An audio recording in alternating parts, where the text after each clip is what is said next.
Magandang umaga po sa inyong lahat. Okay. Bago po tayo mag-umpisa, tayo pong lahat ay yumuko at manalangin sa Diyos.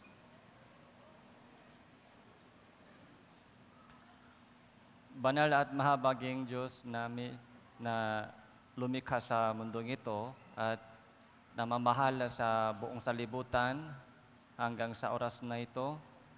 Salamat po sa inyong dakilang biyaya at pagpanubay po sa aming lakas sa buhay. Dinala niyo po kami dito upang makinig po kami ng banal na salita at makaroon po kami ng buhay na walang hanggan. Sa kabila ng maraming kahirapan at problema sa aming buhay, alam po namin, Panginoon, na ipinanganak kami sa mundong ito upang makamtan po ang napakagandang kaloob na inihanda ng Panginoon para sa bawat isa sa amin. Nawa lahat po ng mga nandito ngayon na yumuyuko sa inyong harapan ay hindi mauwi na walang kaligtasan na ibinigay niyo po sa amin. Kayo lamang po ang kumilos sa amin at gumabay sa bawat isa sa amin.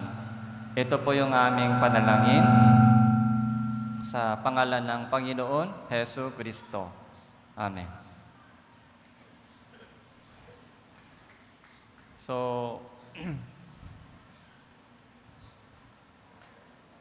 magmula kahapon hanggang bukas po, nandito po tayo sa Taal Galilee Retreat Center.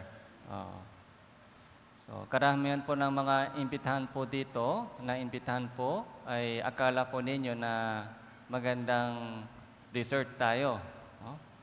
Tabi ng dagat, o kabundukan. Pero nasa tabi po tayo ng Taal Lake. Tapos, kaya medyo pagdating po ninyo dito, maaari po disappointed. Hindi ganito yung mga expectation. So, pero mula nung session 1 hanggang session 3, nung nakinig po kayo ng mabuti, mayroon na po tayong idea kung bakit nandito po tayo sa isang lugar sa kabila ng maraming mga sitwasyon na hindi komportable sa atin.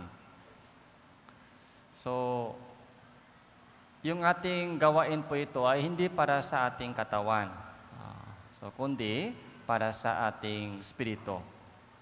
Kung may Diyos po, di ba, mula nung session 1 hanggang session 3, nakita po natin maraming mga ebidensya na nagpapatotoo na buhay ang Diyos. So, naalala niyo po ba ninyo kung ano po ang natutunan po natin? So, kalimutan na lahat?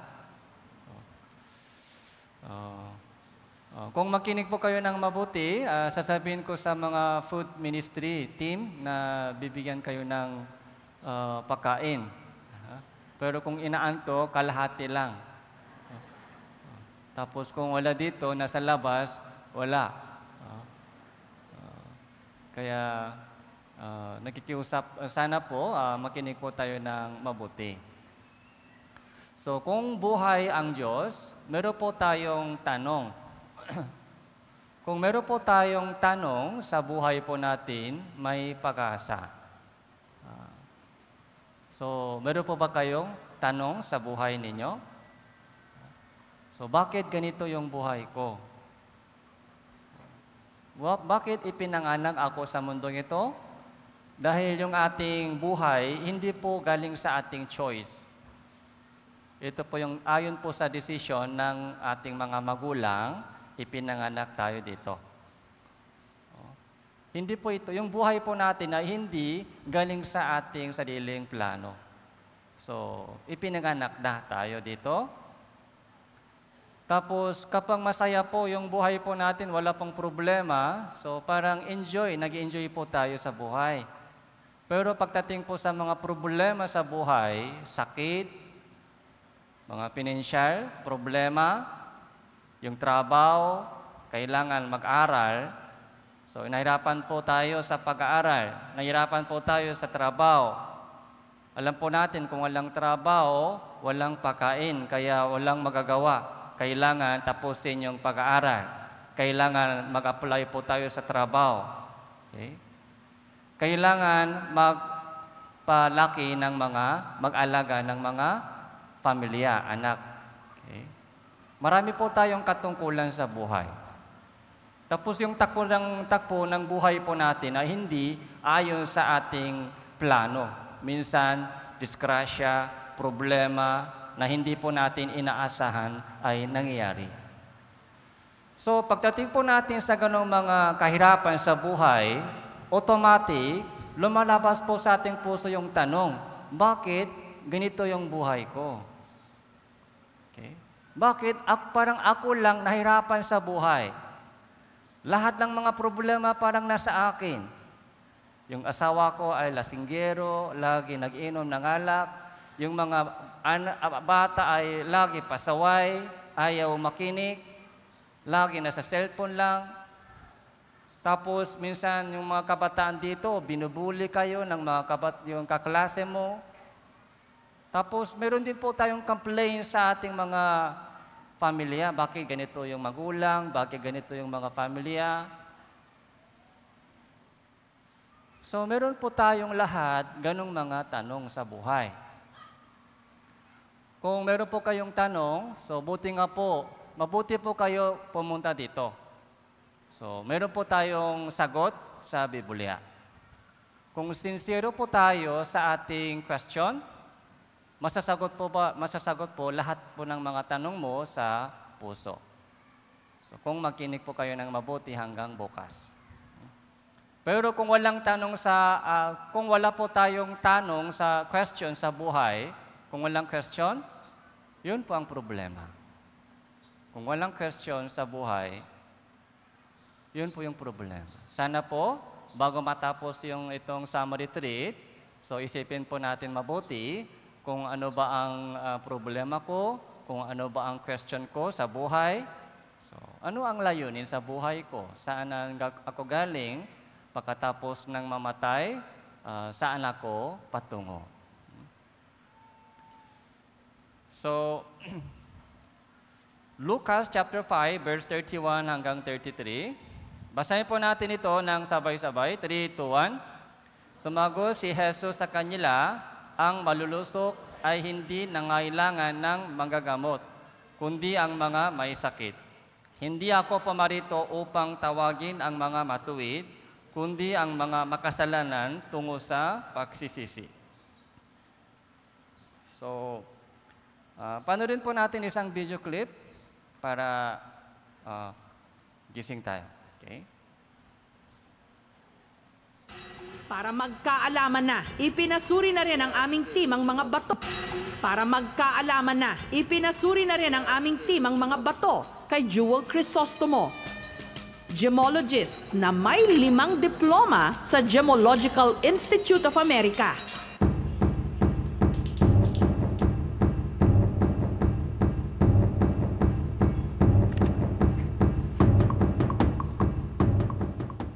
Maya-maya pa, lumabas na ang resulta.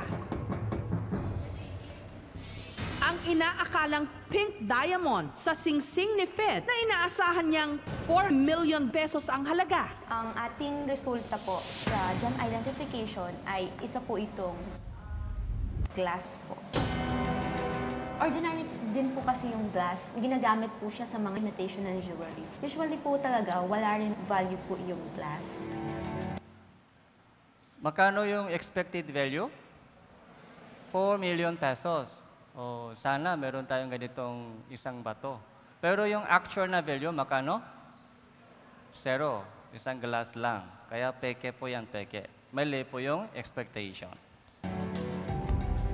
At ang sinasabing blue sapphire na napulot naman ni Tatay Francisco, natansya niya 500,000 pesos ang halaga. Ang lumalabas po dito na upon observation po, ang species po nito ay glass po. Ang Ang inaasahan naman ni Tatay Antonio na Black Diamond na buhat daw ng mga langgam at tinataya niyang 500 million pesos. If it's real na diamond, pwede pa din siyang mabasag naman talaga.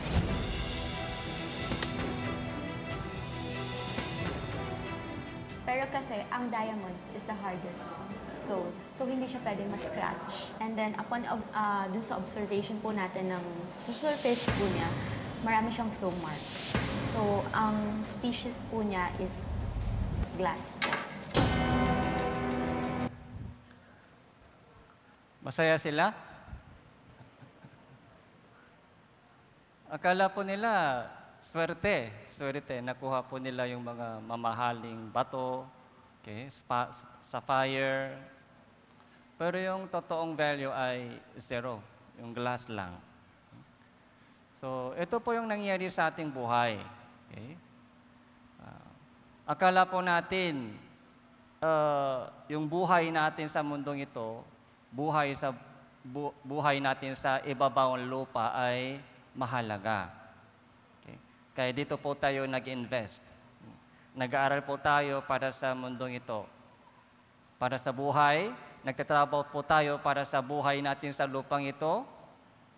Lahat po ng ating mga ginagawa para sa buhay natin sa lupa, akala po natin yun ang lahat sa buhay. Pero sa paningin ng Diyos, okay, yung buhay po natin sa lupang ito ay zero lang. Compare sa buhay na walang hanggan. Compare sa buhay na walang hanggan. So, kailangan po natin tanungin si God, paano po tayo makapunta sa langit? Paano makaroon po tayong tamang relation po sa Diyos? So, yun po yung gusto po ng Diyos ibigay sa atin. So, unang Timoteo chapter 2 verse 4, so ang Diyos po ay nangnanais na lahat ng tao ay maligtas at makarating sa pagkakilala na ng katotohanan. Yung katotohanan po ito ay hindi po patungkol sa mga magandang buhay dito sa lupa. Yung katotohanan po ito ay patungkol sa buhay na walang hanggang kaluwalhatian at karangalan, kagalakan sa langit. Hindi po yung pansamantalang saya dito sa lupa. Yun po yung gusto po ng Diyos ibigay sa atin. Kaya sa oras na ito, kailangan po natin suriin yung ating sarili. Sino po yung suriin? Yung ating sarili. Kung sino po tayo. Okay. Kilala po ba ninyo ang inyong sarili? Okay. Pastor, ako ay ganito yung pangalan ko, ganito yung edad ko, alam ko na pogi ako, Pastor. Maganda ako. Yung pagkakilala po natin sa sarili, mga pangalan, mga edad, yung address, yung mga trabaho, ilan mga anak. Okay.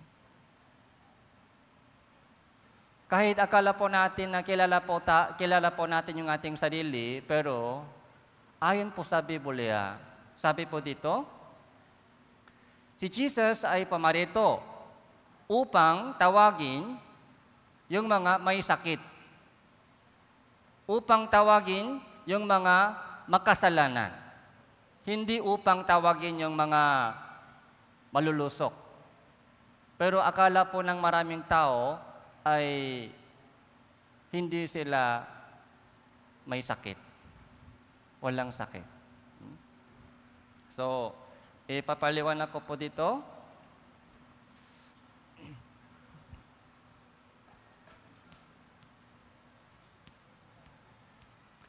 Ito po ay tao, hindi sila langgam. Ito, tao. Ito, doktor. Ito po yung doktor.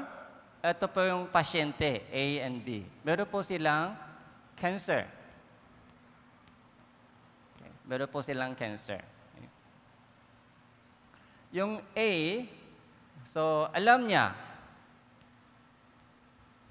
Alam niya na may cancer. Pero yung B, hindi niya alam na may cancer. Okay? Ang gamot po para sa kanilang sakit, cancer, napakamahal. Mga 10 million na pesos, 10 million pesos yung gamot. Pero alam ito ng doktor na hindi nila kayang bayaran yung gamot. 10 million pesos. Okay? Meron po kayo 10 million pesos? Oh? So ako din wala. Okay? So no problem. So meron po tayong ibang paraan. Alam po ng doktor po ito na wala silang pera, pero naawa po siya sa kanilang dalawa, kaya ang decision po ng itong doktor ay libre lang ibigay. Libre. Magkano? Libre, free. Okay? Okay, libre. Yun po yung decision niya dahil sa kanyang awa. A and B, so may question po ako, sino po ay iinom ng gamot? A or B? A, iinom. Pero B, hindi siya iinom. Bakit? Hindi niya alam yung kanyang problema. Okay? Hindi niya alam yung kanyang problema. Yun po ang problema. Okay? Nakuha po ba ninyo? Bakit po? May solusyon. May gamot may gamot na, para sa kanilang problema, may gamot na, may solusyon na. Pero bakit hindi siya ayaw niya inom ng gamot? Hindi niya alam yung kanyang problema, kaya anong mangyari sa kanya? Patay. Okay. Bakit namatay po siya? Dahil wala siyang pera? Hindi. Dahil hindi niya alam yung kanyang problema. Kaya kahit binigyan siya ng solusyon, ay hindi ko kailangan, ibigay lang ito sa kapitbahay. May cancer siya. Ibinigay niya, pare, ikaw na lang inom, wala akong problema, hindi ko kailangan itong gamot. Ikaw na lang. Tapos, patay na. Hindi niya alam yung kanyang problema. Kaya sinayang po niya yung opportunity. Binigyan po siya ng chance. Okay? Pero, na-miss po niya itong chance dahil hindi niya alam yung kanyang problema. So, gusto kong malaman kung ano po ang problema ninyo. May problema po dito? Pakitaas yung kamay kung may problema. Wala kayong problema? Okay po. Oh. Ano po yung problema po ninyo? Pastor, lagi utang. Yun lang, malaking problema, lagi sakit sa ulo, yung utang. Mahirap buhay, walang utang. Okay?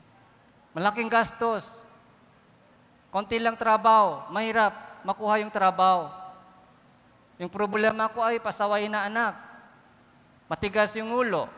Yung problema ko ay asawa ko, lasinggero siya. Siguro yun po yung problema po natin. Pero alam niyo po ba kung anong sinasabi ng Diyos sa atin? Kung ano ang problema natin? Ibang uri ng problema, sinasabi ng Diyos sa atin. Ang problema mo dyan ay hindi kulang sa pera, hindi sakit sa katawan, hindi pasaway na anak, hindi lasinggero na asawa mo. Hindi ganun problema mo. Yung problema mo ay walang tunay na relation mo sa akin. Hindi ka handa na makapasok sa langit. Okay. May solusyon po sa Biblia, may solusyon po sa Biblia. Pero bakit maraming tao po ayaw maghanap ng solusyon? Dahil hindi nila alam yung kanilang problema sa harap ng Diyos. Ang akala po nilang problema ay mga financial problema lamang o sakit sa katawan. Kaya yung kanilang sinasabi sa Diyos sa kanilang pagdadasal, sana gumaling ako, sana magkaroon ako ng trabaho, yung asawa ko may trabaho, sana maging maayos yung pag-aaral ng anak ko. Yun lang po yung mga hinihingi po ng maraming tao sa Diyos sa kanilang pagdadasal. Bihira po yung mga prayer po nila, sana maligtas ako. Sana makapunta ko sa langit. Sana makaroon ako ng tamang relation sa Diyos. Bihira po ganong tao na nagpo-pray. Ibig sabihin, hindi pa po nila alam yung kanilang problema. Kaya mali po yung kanilang paghihingi sa Diyos. Yung kanilang hinihingi sa Diyos ay mali. Dahil hindi nila alam yung kanilang problema. Yun ang problema. So, bilang isang doktor, halimbawa po, doktor, ako, ano po yung dapat kong gawin para gumaling yung pasyente B? Ano po yung kailangan kong gawin? Kailangan ipaalam sa kanya, may sakit ka. Kung hindi ka uminom ng gamot ito, mamamatay ka. Sure, 100% mamamatay ka kung hindi ka uminom ng gamot ito. Yun ang dapat kong sabihin sa pasyente B. Para may idea po siya kung ano ang problema niya. Ay, akala ko, malusog ako. Akala ko, wala akong problema, pero malaki pala yung problema ko. Sige po, inom ako ng gamot. Bigyan niyo po ako ng gamot. May solution po tayo sa Bible. Kaya sabi po ni Jesus, ang malulusog ay hindi nangailangan ng manggagamot, kundi ang mga may sakit. Hindi ako pumarito upang tawagin ang mga matuwid dahil walang matuwid sa harap ng Diyos.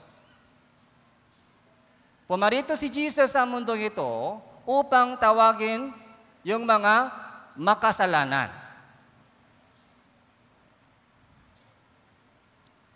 Kasalanan po yung sakit po sa ating espiritu, sa kaluluwa. Kasalanan po, yun po yung pinaka-problema po natin. Alam niyo po ba? Kasalanan. Sakit sa katawan mo ay kung hindi ka uminom ng gamot, magdadala ka sa kamatayan ng katawan. Pero yung kasalanan po natin ay magdadala ka hanggang doon sa kapahamakan sa impyerno. Alin po ba mas nakakatakot? Okay. Kulang sa pera o kasalanan po natin? Kasalanan. Kaya, kailangan po natin pag-aralan yung ating sarili. Ngayon, kailangan po natin suriin yung ating sarili para makilala po natin kung sino ako sa harap ng Diyos. Ano ang kondisyon ng aking kaluluwa? So, yun po yung purpose po ng itong session 4. So, doon po sa session 1 po, nakita po natin kung nasaan po yung Eden Garden, kung ano ang nangyari doon. Nung nakasala po si Adan, saka si Eva, pumasok na po ang kasalanan sa salibutan. Kaya Roma chapter 5 verse 2. Kaya kung paano sa pamamagitan ng isang tao ay pumasok ang kasalanan sa salibutan, at sa pamamagitan ng kasalanan ay ang kamatayan, kaya dumating sa lahat ng mga tao ang kamatayan, sapagkat ang lahat ay nakasala. Kaya sa una, isang tao lang nakasala, si Adan. Pumasok na ang kasalanan sa salibutan, parang virus po ito, so may experience po tayo, COVID-19. Sa una, isang tao lang nahawa, pero yun po yung kumala sa buong mundo. Ganon din po yung kasalanan, yung sin, virus, ay kumalat na sa lahat ng mga tao, kaya lahat ng tao sa mundong ito ay nahawa na. Nahawa. Meron po tayong sin, virus. Nahawa na. Okay. So, mula nung ipinanganak sa mundong ito, meron po tayong sinful nature. Likas ng kasalanan, sinful nature. Kaya, marunong po tayong makasala. Sino dito marunong magluto? Pakita sa camera. Sino dito marunong magluto? Marami, okay? Sino dito marunong magmaneho, drive, magmaneho? Marami din, okay? Sino dito marunong magsinungaling? Ay, lahat. Sino po nagturo sa inyo? Kaya bakit lahat tayo marunong na? Yung magulang po ba natin nagturo sa atin? Hindi. Yung teacher po ba nagturo sa inyo? Yung teacher dito sa bansang Pilipino, may subject po ba kayo ng lying? How to lie. Wala pong ganong subject. Okay? Pero marunong na. Magaling na. Magaling. Magaling na liar tayo. Bakit ganito? Inborn sinner tayo. Inborn. Mula nung ipinanganak tayo sa mundong ito, may kasalanan na. Kaya, awit chapter 51 verse 5, basahin po natin ito ng sabay-sabay. 3, 2, 1. Narito ako ay ipinanganak sa kasamaan at ipinaglihi ako ng aking ina sa kasalanan. Okay. Mula nung bahay bata, okay,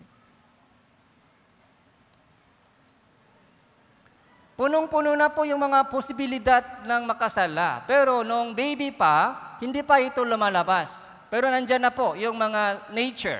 Nandyan na po yung nature ng galit, jealous, yung mga kasinungalingan. Nandyan na po yung mga nature ng kasalanan. Habang lumalaki, yun po yung lumalabas. Kailan po nahawa? Kailan po nahawa? Mula doon sa bahay bata. Kaya awit chapter 58 verse 3, ang masama ay naliligaw mula sa bahay bata, silang nagsasalita ng mga kasinungalingan ay naliligaw mula sa pagkapanganak.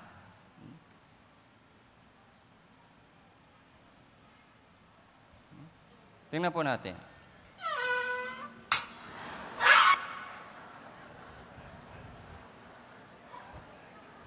Bakit sinuntok yung baby?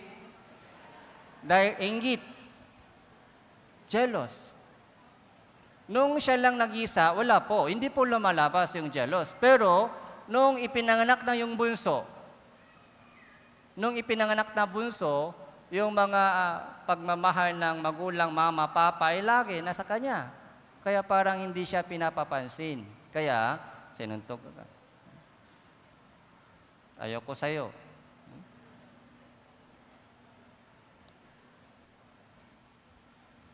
Kailan daw nag-umpisa yung sinungaling? 2 years ka na, marunong ka nang magsinungaling. Kaya pagaling na pagaling. Ngayon, expert na tayo sa pagsisinungaling. So, panoorin po natin isang video clip.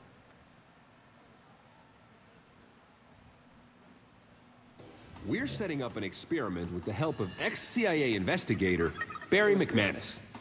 We're putting 4 kids between the ages of 4 and 7 smack in front of this very tempting chocolate cake and promising them a reward if they don't eat or touch the cake. And I will be back. Now we're going to leave them alone with the cake for 15 long minutes. Don't eat the cake. Now we're sending Barry back in to question the children. In my world, I deal with criminals, I deal with hardened criminals, I deal with double agents, I deal with terrorists. And can he extract any confessions from this tough group? You did not touch, right? You did not smell. You did not think about taking a piece of cake, right? He's saying he didn't have any cake. But is he lying? There's a piece missing because I counted all the pieces before I left. What? Another denial. You think he's telling the truth? Did you eat a piece of the cake? I don't really eat. He says he doesn't like chocolate. What do you think? He says he didn't touch the cake. Looks like he's eating something. Here was another denial. We have evidence to the contrary. He said he doesn't really eat chocolate.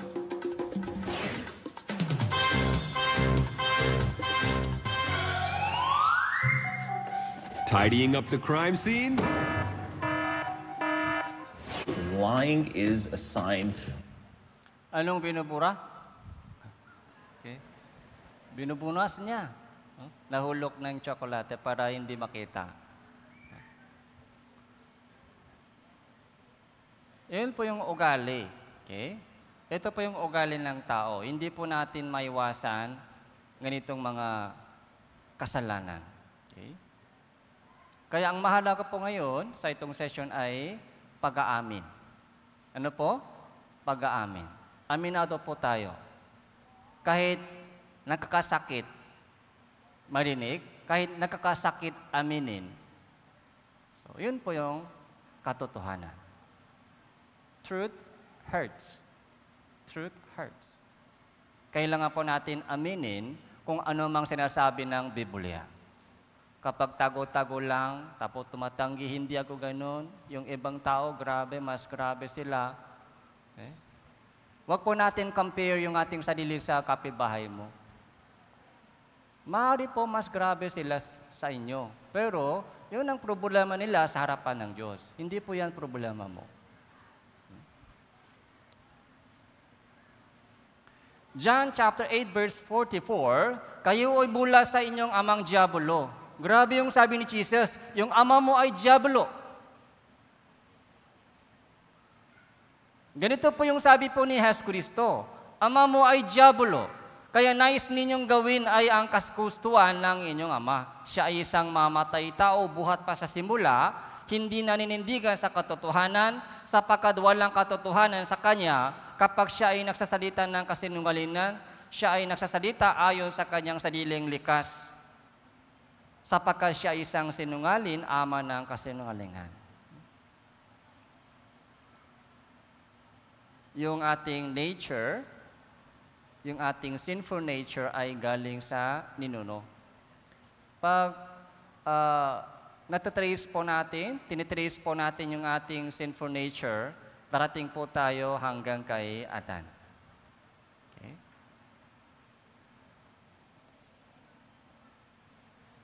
Anong uri ng bini ito? May idea po ba kayo? Itong buto bini, wala po tayong idea. Sige, tingnan po natin yung puno. Anong uri ng puno ito? May idea po ba kayo? Wala din. Okay? Wala tayong idea. Ngayon, anong puno ito? Mangga pala. Paano po natin malaman yung bunga ay nagsasabi, nagpapatotoo na bunga, puno ako ng mangga. Dahil bunga ay mangga. So, ito po yung malaking tulong po para makilala po natin kung sino tayo sa harap ng Diyos. Okay? Kung gusto po natin, para malaman po natin kung sino tayo sa harap ng Diyos, tingnan po natin yung ating bunga. Yun po yung pinaka-best way. Anong uri ng bunga lumalabas sa buhay ko? Sa bibig ko, anong bunga lumalabas? Okay. Sa mata, isip. Anong nangyari? Anong laman sa puso ko, isip ko? Sabi sa Biblia, ipinanganak tayong makasalanan, kaya habang buhay pa, nakakasala po tayo. Yun po yung sabi ng Diyos. Pag sinabi natin, sinner, ang tanong po natin, anong kasalanan ginawa niya? Pero iba po yung sabi ng Diyos. Pag sabi ng Diyos, sinner, yun po yung buto o likas. Yung puno, anong uri ng puno ka? Matthew chapter 7 verse 16 to 18, makilala ninyo sila sa kanilang mga bunga. Saan daw makilala yung isang tao? Sa kanilang mga bunga. Okay. Mahirap madaya doon. Nakakapitas ba ng mga ubas sa mga tinikan o ng mga igo sa mga dawagan? Ganon din naman, ang bawat mabuting puno, mabuti ang bunga, unit ang masamang puno ay masama ang bunga. Hindi maaari mamunga ng masama ang mabuting puno at mamunga ng mabuti ang masamang puno. Meron po ba punong mabuti o masama? Anong uri ng punong ito? Okay. Yung tao, isang makasalanan ay masamang puno. Dahil masama yung puno, yung bunga po natin ay ganun din, masamang bunga. Yung mga pagsisinungaling, yung kasinungalingan, mabuting bunga ba o masamang bunga? Masamang bunga. Bakit po namumunga tayo ng masamang bunga? Dahil tayo po ay puno, masamang puno. Puno tayo ng kasalanan. Kaya yung bunga natin ay kasalanan. Okay. Kaya tingnan po natin yung ating buhay, kung gaano kadaming bunga ay nangyayari araw-araw. Kung gaano kadaming kasalanan ay ginagawa po natin araw-araw. Ngayon araw po ito, nakasala po ba tayo? Nakasala? Yes. Bukas, ganun din po. Hanggang ngayon, ganun din yung buhay po natin. Hanggang mamatay po tayo, hindi po natin maiwasan yung kasalanan. Bakit ganito yung buhay ng isang tao na hindi maiwasan yung kasalanan? Sabi po natin, tao lang ako, tao lang. Sinong walang kasalanan? Bakit ganun po? Bakit lahat ng tao ay hindi makakaiwas ng kasalanan araw-araw? So, sinasabi po ng Biblia yung sagot na tayo po ay galing kay Adan. Okay? Noong nakasala si Adan, pumasok na ang kasalanan sa salibutan, yun po, yung likas ng kasalanan ay naipasa hanggang sa akin. Kaya lahat po tayo ay ipinanganak na makasalanan. Kaya unang Samuel chapter 16 verse 7, yung kulay yellow, babasahin ko, ang tao ay tumitingin sa panlabas na anyo, unin ang Panginoon ay tumitingin sa puso. Saan po tumitingin ang Diyos? Sa puso. Pero yung tao, saan po tayo tumitingin? Sa puso o sa labas? Sa labas. Makaiba po yung pagtingin ng Diyos sa atin. Ang tao po ay sa labas lang. Pero ang Diyos po ay tumitingin sa puso. Yun po yung wag po natin kalimutan. Ang Diyos ay tumitingin sa puso ko. Ibig sabihin, kilala niya ako kung sino ako. Kilala tayo ng Diyos. Kahit hindi po tayo kilala ng ibang tao, pero tayo po ay kilala ng Diyos. Kung gaano kadaming kasalanan nangyari sa puso ko, kung gaano kadumi yung puso po natin, alam ng Diyos. Dahil doon po siya lagi tumitingin. Jeremiah chapter 17 verse 9 to 10. Pwede po natin itong basahin. 3, 2, 1. Ang puso ay mandaraya kaysa lahat ng bagay, lupang napakasama.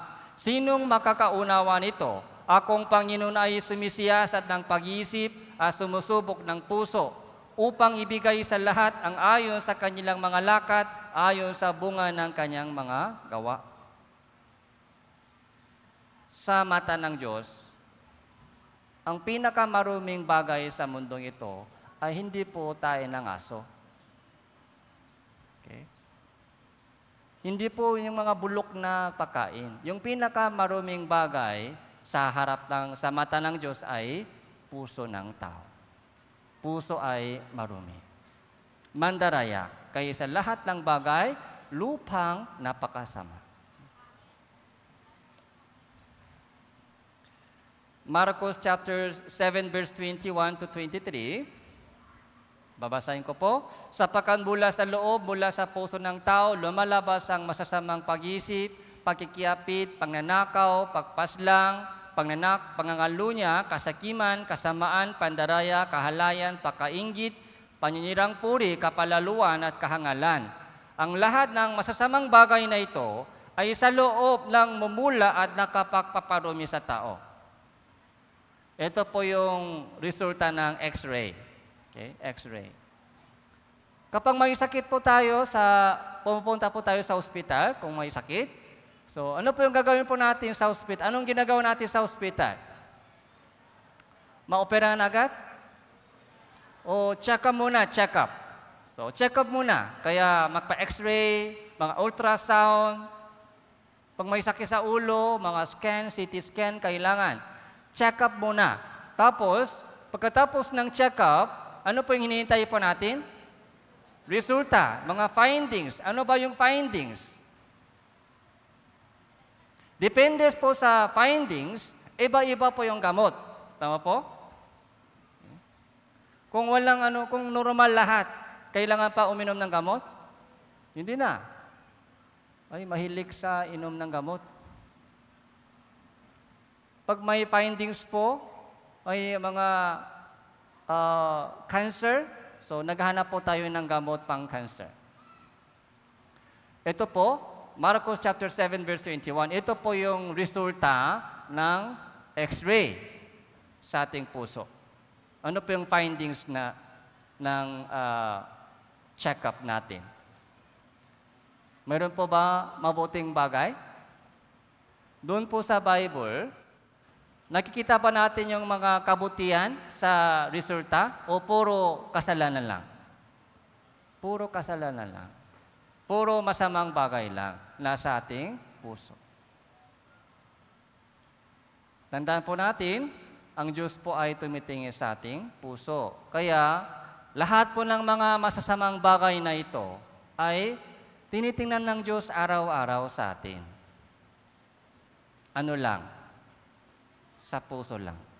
Binabalot, tinatago lang po ito natin. Tinatago. Tinatago lang po natin ito para hindi ito makita ng ibang tao. Tago. Yun po yung tinatawag na kunwari.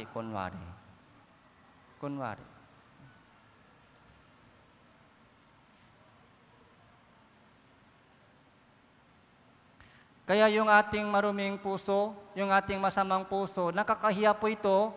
Kaya para hindi ito makita ng ibang tao, binabalot po natin sa pamamagitan ng kayamanan o mga good education, mga mabuting good character, yung mga tulong sa kapwa, yung mga religion, yun po yung mga wrapping paper.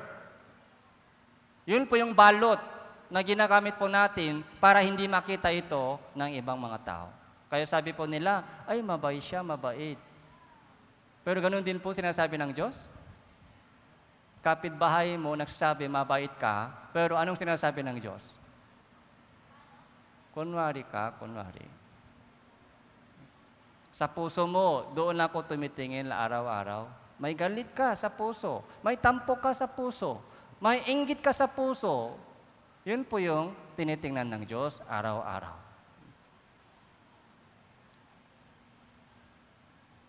Anong ginagawa nila? Anong ginagawa nila? Nagbabati, di ba? Ay, kamusta? Pero sa likod, may utang ka sa akin. Matagal na, hindi mo binabayaran. Bakit hindi pa binabayaran hanggang ngayon? Kailangan ko yan. Pero hindi sinasabi. Hindi ito labas sa bibig. Sa puso, sa isip lang. May utang ka sa akin. Pero kamusta ka na?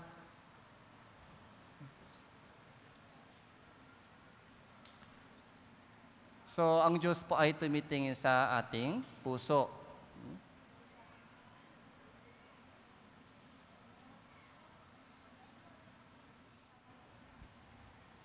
Alam niyo po ba ito? Magot, uot. Saan po natin nakikita yung uot? Ganito. Pag matagal na yung pagkain, so may gumagapang doon. Kaya kapag matagal na hindi kinukuha ng yung garbage collector, yung pagkain, may gumagapang, yun po yung uot.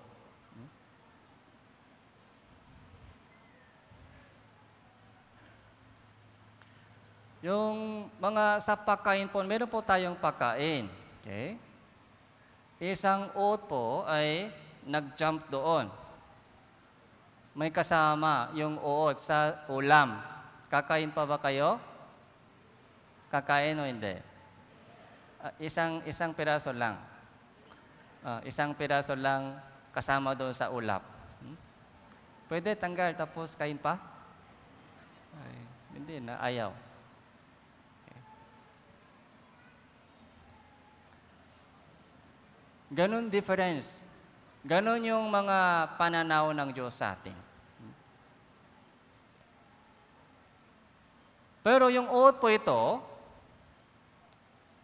may tatlong uri ng uot. Yung number 1 ay dumi-dumi talaga. Lumalangoy po siya sa hukay ng tae araw-araw. Nag-enjoy siya. Marumi talaga. Pero yung number 2 ay hindi masyadong marumi. Naghugas po siya, naghugas. Number 3, kaya kalahati lang may dumi. Kalahati lang may dumi. Pero number 3, naligo siya. Naligo, nag-shower, tapos shampoo. Yung perfume, nalagay na siya ng perfume. So, kaya very good. Malinis, very clean. Pwede po siya isama sa higaan mo? Pwede po natin siya isama sa higaan? Hindi pwede. Hindi din pwede. Bakit? Uot pa rin siya, uot pa rin. Kahit maruming uot, kahit kalahati, medyo marumi uot, kahit malinis na uot na nag-shower kanina, pero sa mata ng tao, uot pa rin sila lahat. Ganun po yung pananaw ng Diyos. Ganun po yung mga ganun po yung mga pagtingin ng Diyos sa atin. Lahat po tayo ay makasalanan sa harap ng Diyos. Kaya Job chapter 25 verse 5 to 6, basahin po natin ito ng sabay-sabay. 3, 2, 1. Tingnan mo, maging ang buwan ay hindi manining at hindi dalisay ang mga bituin sa kanyang paningin. Gaano pa nga kaliid ang tao na isang uot, ang anak ng tao na isang bulati.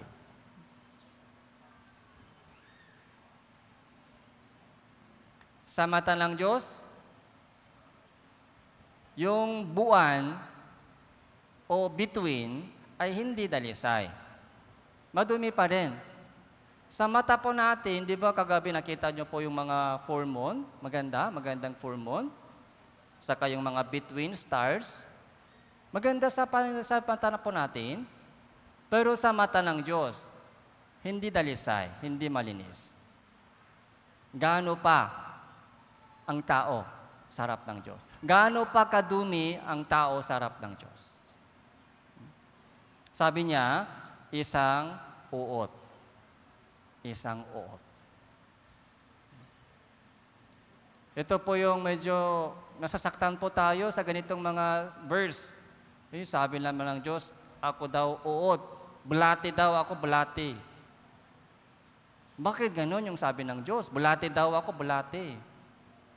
Ano kasalanan ko? Ganong ka-difference, ganong kalayo yung ating mata sa yung mata ng Diyos. Kaya, huwag po natin i-compare yung ating sarili sa kapitbahay mo. Mas mabait ako sa kanya. Mas grabe sila sa akin. Huwag po natin i-compare, i-kumpara po yung ating sarili sa ibang tao. Nasaan po tayo ngayon? Nasa harapan po tayo ng Diyos.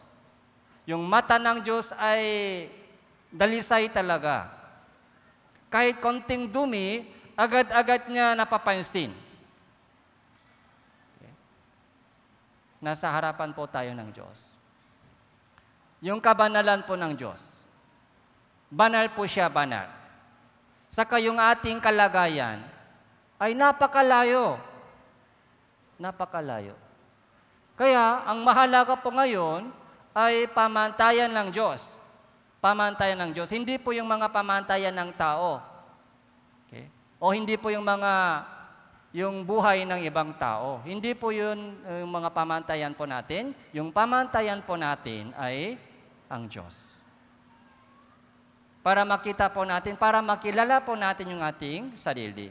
Isang uot tayo sa harap ng Diyos. Inborn sinner.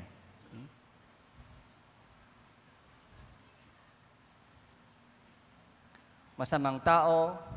Meron pong masamang tao. Lagi nasa kulungan. Lahat ng mga bisyo nasa kanya. Lagi nagiinom. Lahat ng mga kalukuhan ay nasa kanya.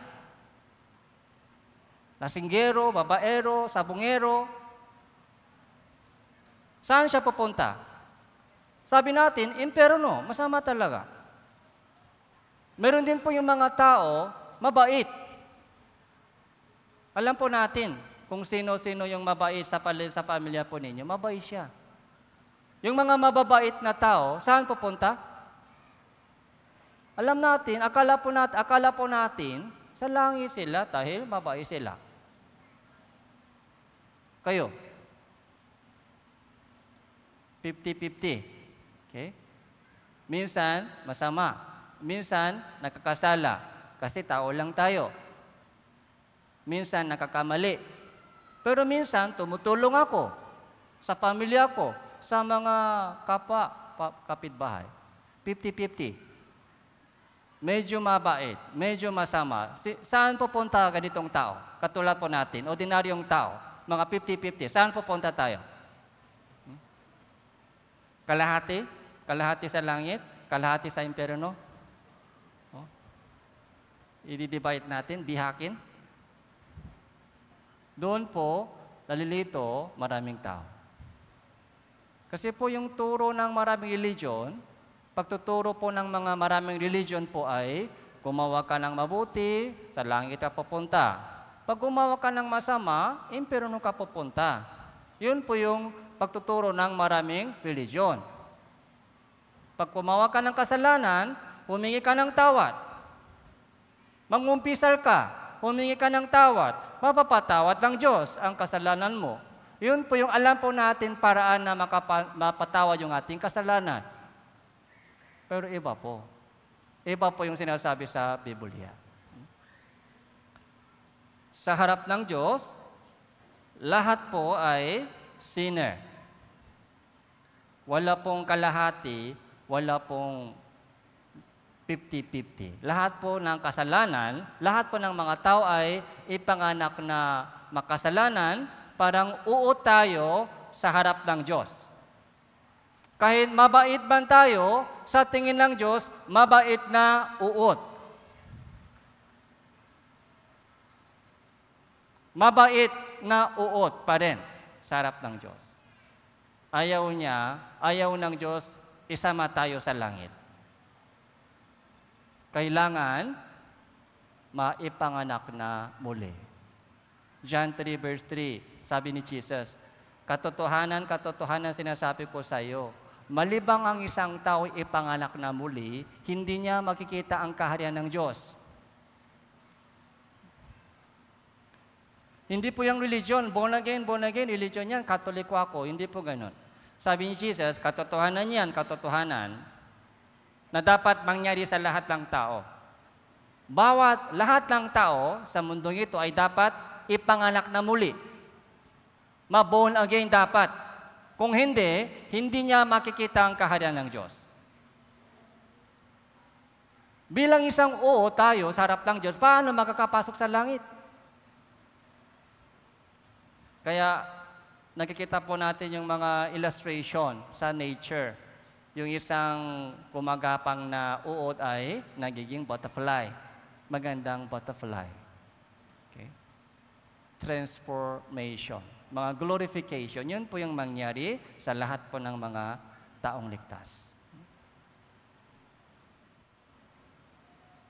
Yung ating katuwiran, anumang mga mabubuting gawa na nasa inyo, kahit tumutulong ka sa kapwa, Isaiah chapter 64 verse 8, kaming lahat ay naging gaya ng isang marumi at ang lahat naming katuwiran ay naging parang maruming kasuotan. Yung ating ginagawang katuwiran, mabubuting gawa, okay? Yung ating katuwiran, yung ating mga paggawa ng mabuti, kabaitan natin ay marumi pa rin sa harap ng Diyos. Maruming kasuotan yan, maruming kasuotan. Hindi pwede tanggapin ng Diyos. Ayaw ng Diyos tanggapin yung ating sariling katuwiran. Tawag po ito, sariling katuwiran, self-righteousness. Okay. Halimbawa po, isang bata ay bumili siya ng isang pandesal. Masarap yung pandesal dito sa Batangas. So, 5 piraso pandesal. Okay? Isang piraso, 5 pesos. 10 piraso, mga 50 pesos. Habang tumatakbo siya, dala-dala yung mga pandesal, na tisot siya. Kaya lahat ng kanyang nabiling pandesal ay nahulog sa tain ng aso. Ay, sayang. Kaya kinuha niya yung mga pandesal, tapos ibalik sa mga plastic bag, tapos dinala niya, ibinigay niya sa mama niya. Mama, ito yung birthday gift ko para sa iyo. Birthday mo ngayon. Ito yung gift ko, pandesal. Kainin niyo, mag-enjoy kayo. Si mama, kakain pa siya ng pandesal o hindi? Kakain? Kayo po, kakain kayo? Na may halong dumi ng tae? Dumi ng aso? Kakain o hindi? Ayaw. Yung puso, maganda. Puso ng anak mo, maganda. Pero yung mga regalo niya, may halong dumi. May halong dumi. Kain, masarap yung binili niyang pandesal, bagong luto, mainit pa. Pero bakit ayaw kainin? Dahil halong dumi. Ay, salamat anak. Yung puso mo na lang, tatanggapin ko, puso mo na lang. Pero yung pandesal, ibigay mo sa aso na lang. Hindi pwede. Yung ating katuwiran, di ba mabait tayo, mabait. Okay. Nung pumunta po ko dito, 2009, hanggang ngayon, aminado po ako, natalo po kami sa inyo sa kabaitan. Kaming mga Koreano ay talo sa iyo sa kabaitan. Mabait kayo, mabait. Kahit hindi kilala, pero bumabati. Hello. Pero sa Korea, hindi sila bumabati sa mga hindi kilala. Nagagalit sila pag pinabati sila. Nagdududa sila. Tapos kapag may problema, kahit hindi kilala, tumutulong. Kaya akala ko mas madali maligtas po yung mga tao dito. Pero hindi pala. Bakit po? Dahil mabait kayo. Mabait. Yung mga mababait na tao ay mahirap umamin na masama ko. Dahil mabait. Mabait. Pero yung tandaan po natin, yung ating kabaitan, yung ating mga mabuting puso ay sa harap ng tao, okay lang. Tinatanggap ng tao yung mga yung kabaitan natin. Pero yung ating katuwiran, yung ating paggawa ng mabuti, ay tatanggapin pa ito ng Diyos o ayaw ng Diyos tanggapin? Ayaw ng Diyos tanggapin yung ating katuwiran dahil may kasamang dumi. May kasamang dumi. Kasalanan. So, yun po ang meaning ito. Job chapter 35, verse 7 to 8, kung ikaw ay mabuti, ano sa kanya inyong ibinibigay? O ano ba tinatanggap niya mula sa inyong kamay?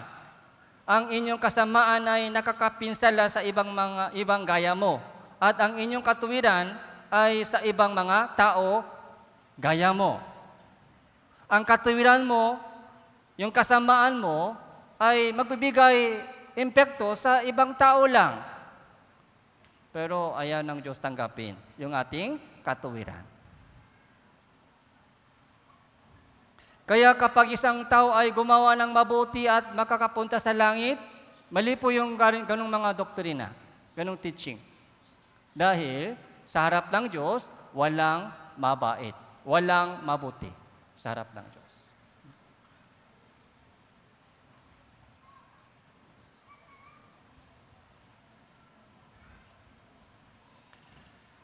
So, tingnan po natin sa unang Juan chapter 3 verse 4, ang sino mang gumagawa ng kasalanan ay lumalabag din naman sa kautusan at ang kasalanan ay ang paglabag sa kautusan.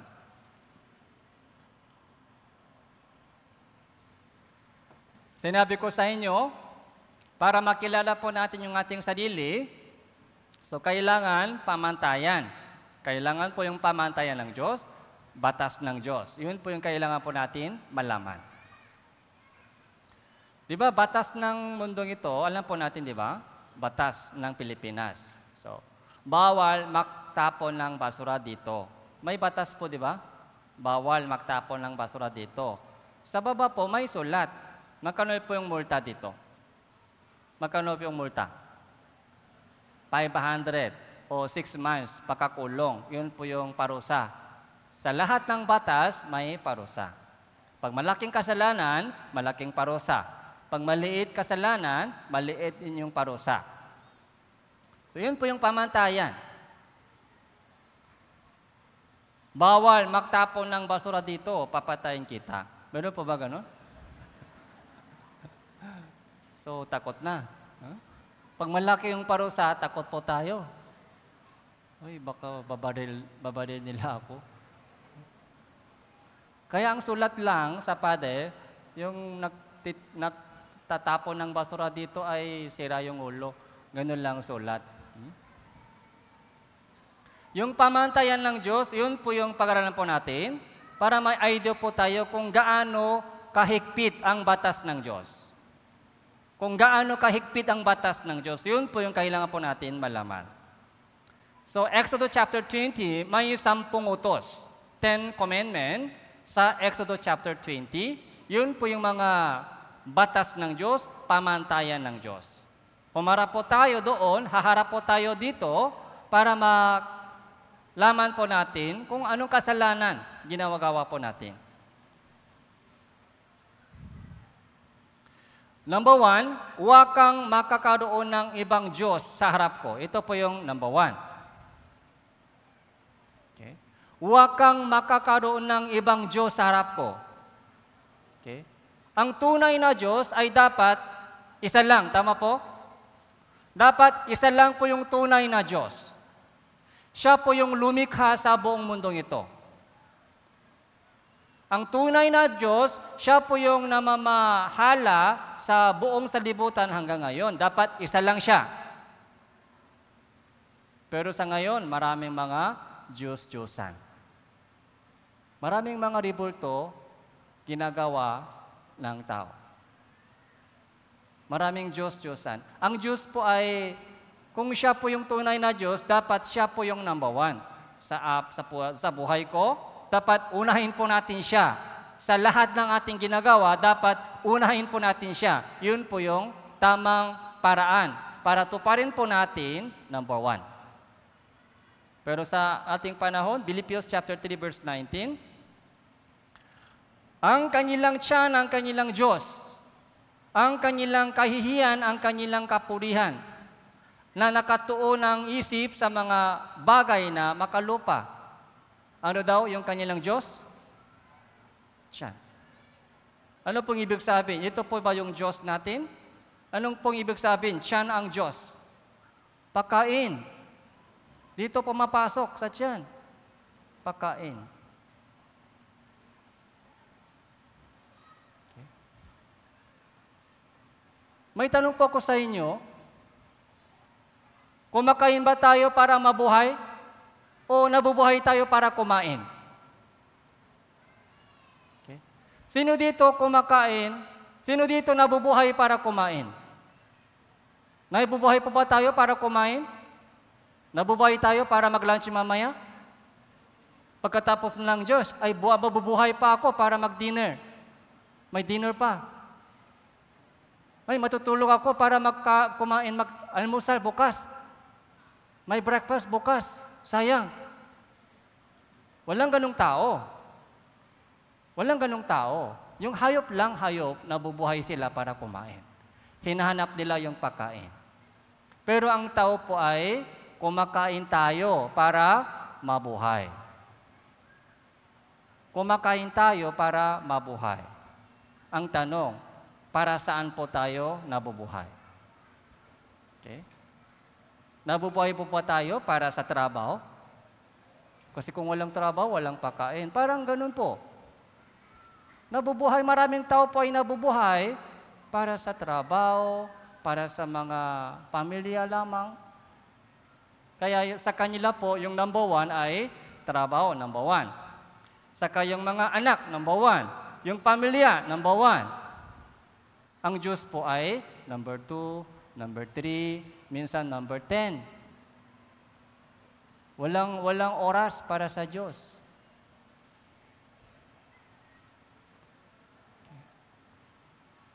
Yung tiyan, yung Diyos po ng maraming tao. Sa ating panahon, di ba, pag may pera, masaya. Pag ubos na yung pera, ubos rin yung saya. Yun po yung pinakamalaking mga religion sa buong mundo. Yung hinahabol sa buong buhay, hinahabol yung masarap buhay, kaligayahan sa buhay. Habol na habol. Pagdating sa dulo, marami nang ipon, pero matanda na. Marami nang ipon, pero matanda na. Mark chapter 8, verse 36, sapagkat ano ang makapapakinabang ng tao na makamtan ang buong salibutan at mapahamak ang buhay. Kahit makamtan na ang buong salibutan,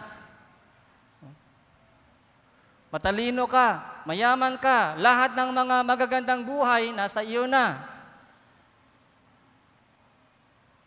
Sabi po sa Biblia, sabi ng Diyos sa isang mayamang hangal, hangal ka, sa gabing ito, kukunin ko ang inyong kaluluwa. Saan kaya mapupunta yung mga bagay na inihanda mo para sa iyo? Ngayong gabi, kukunin kita ngayong gabi. Yung mga bagay-bagay, yung mga bagay-bagay, nakikitang bagay, makalupang bagay, na inipon mo, inihanda mo para sa iyo, para sa pamilya mo. Saan kaya mapupunta?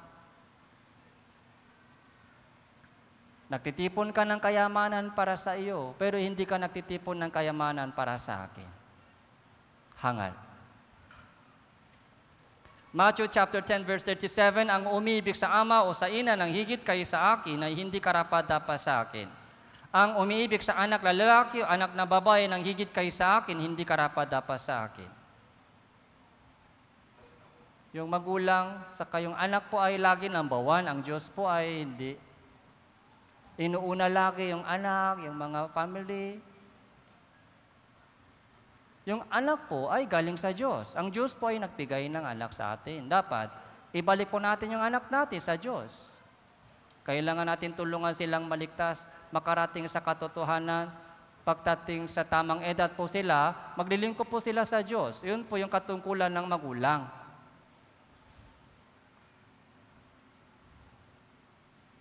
Number 2, huwag kang gagawa ng inukinalarawan, huwag mong silang yuyukuran o paglingkuran man sila. Ito po yung pangalawang batas, kautusan sa 10 utos.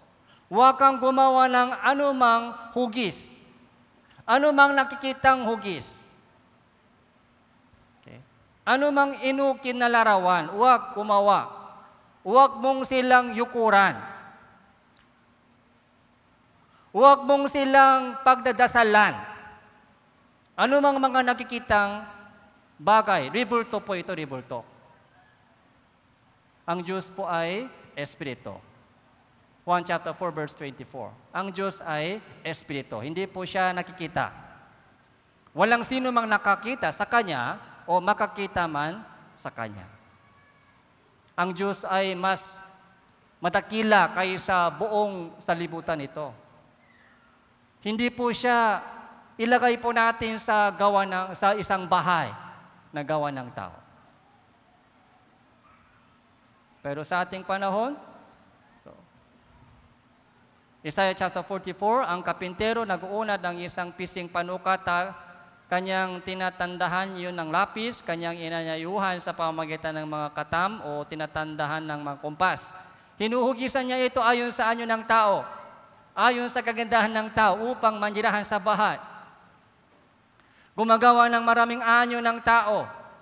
Hinuhugisan yung mga anyo ng tao upang manirahan sa bahay. Tapos doon po sila nagdadasal. Ito po yung kasalanan sa harapan ng Diyos. Maraming mga hugis ng tao. Okay?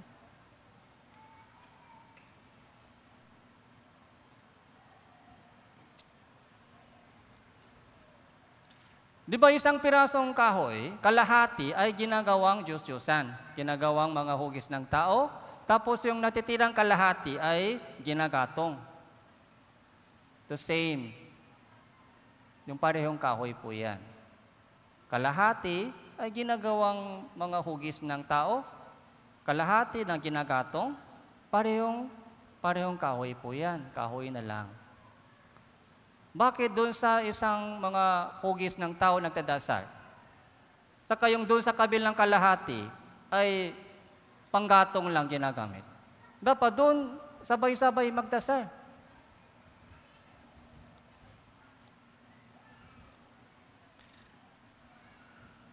So ito po yung malaking kasalanan sa harap ng Diyos. Psalm chapter 150 verse 4 to 6, ang kanilang mga Diyos-Diyosan ay pilak at ginto. Gawa ng mga kamay ng tao, sila ay mga bibig, unit hindi nagsasalita. May mga mata, unit hindi sila nakakakita. Sila ay mga tinga, unit hindi sila nakakarinig. May mga ilong, unit hindi sila nakakaamoy. May hugis ng bibig, hugis ng mata, tinga, ilong. Pero hindi po sila tunay na Diyos. Kaya wag po natin yukuran sa ganung mga rebulto. Okay? Malaking kasalanan po yan sa harap ng Diyos. Magdasal po tayo sa tunay na Diyos. Tunay na Diyos. Okay? Hindi po sa mga hugis ng tao.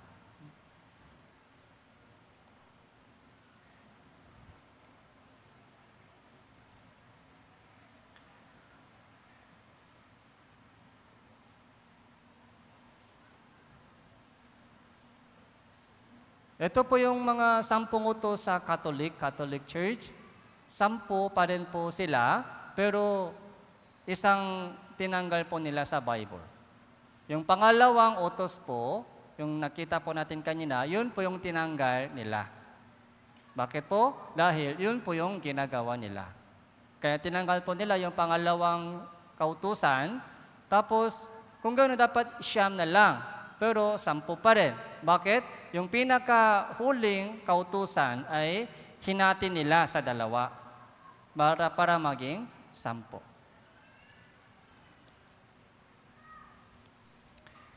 Tapos sa mga kabataan, maraming idols, yung mga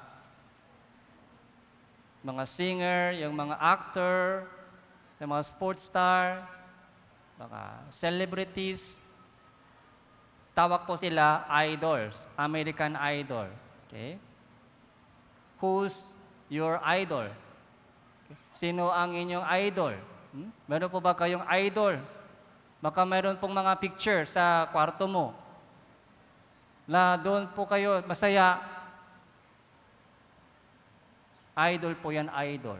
Diyos-Diyosan. Number 4, alalahanin mo ang araw ng Sabat. Ito po yung pangapat. Hindi po kami Sabadista. So baka may magsabi dito, inaantok, ngayon lang gising. Ay, Sabadista pala dito. Hindi po kami Sabadista. Ito po yung mga paliwanag lang po. Yung Sabat po ay meaning, pahinga. Yun po yung meaning ng Sabat, pahinga. Kaya ito po yung kautusan sa Lumang Tipan, magmula sa paglubok ng araw, Friday, hanggang paglubok ng araw sa Saturday. Yun po yung araw ng Sabat. So, isang araw po dapat pahinga. So, meron pong mga meaning po dito. So, dahil hindi sapat yung oras. Nung nakasala po si Adan, nasira na po yung pahinga.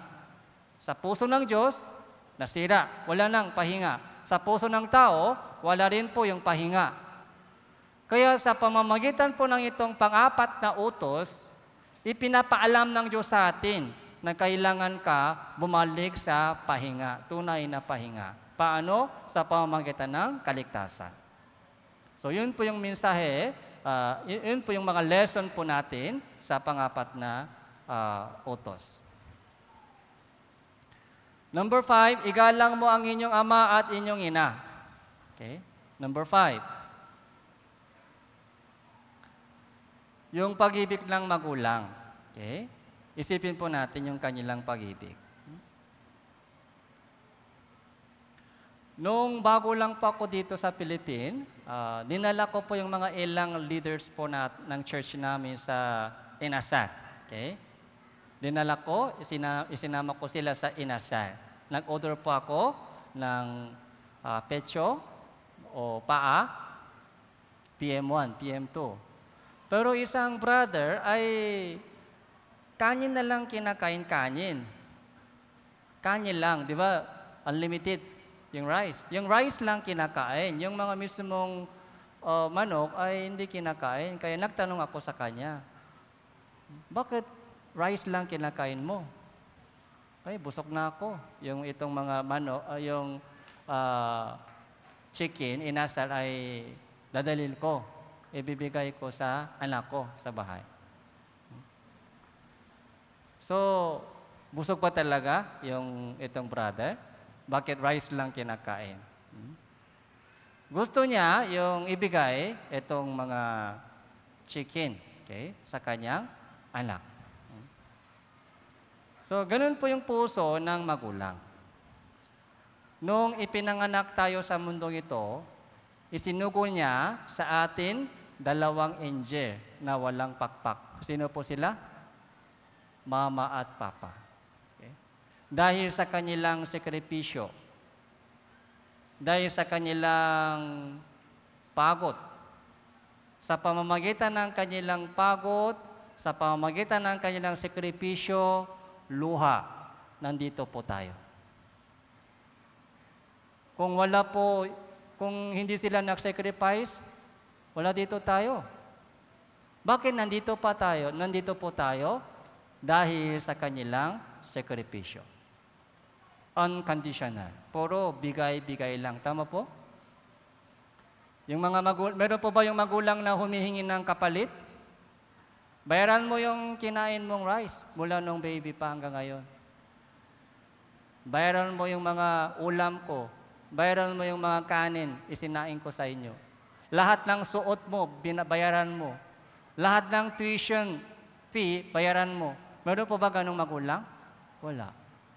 Puro bigay lang. Unconditional. Kahit matigas yung ulo ng mga bata, ganun pa rin. Hindi sila sumusuko. Hindi sila sumusuko sa kanilang mga pasaway na anak. Yun po yung pag-ibig ng magulang. Saan galing po yung puso? Ganitong pag-ibig? Galing sa Diyos po yan, galing sa Diyos. Yung pag-ibig po ng magulang ay pinakamalapit sa pag-ibig ng Diyos. Unconditional po yan, unconditional. Kaya, igalang mo ang inyong ama at inyong ina. Yun po yung pinakamahalagang utos sa mga anim na utos ibinigay para sa tao. Sa lumang tipan, di ba?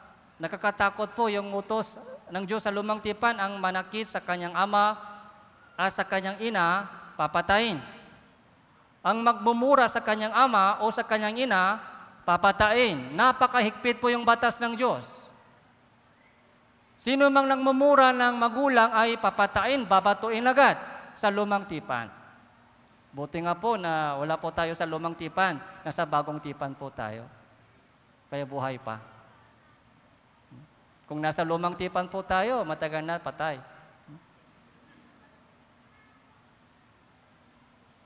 Ang gumagawa ng karahasan sa kanyang ama, nagpapalaya sa kanyang ina, ay anak na nakakahiya at natutsaan ang dala. Di ba mula nung baby pa, kapag may sakit po yung bata, yung magulang hindi po nakakatulog.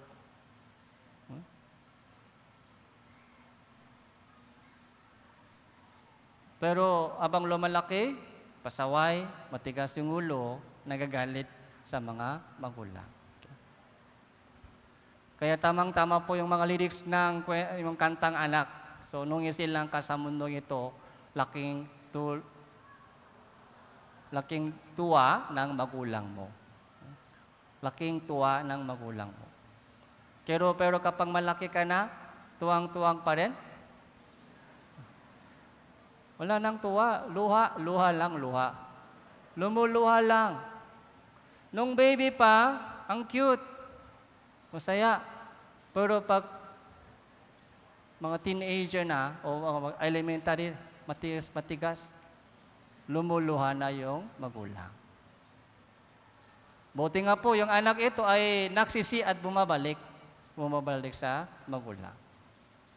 Ganun po yung puso ng Diyos. Number 6, huwag kang papatay. So, di ba, respect, yung kawalan ng galang sa magulang, yun po yung mga mas malaking kasalanan. Kasunod, huwag kang papatay. So, di ba, buhay ng tao ay galing sa Diyos.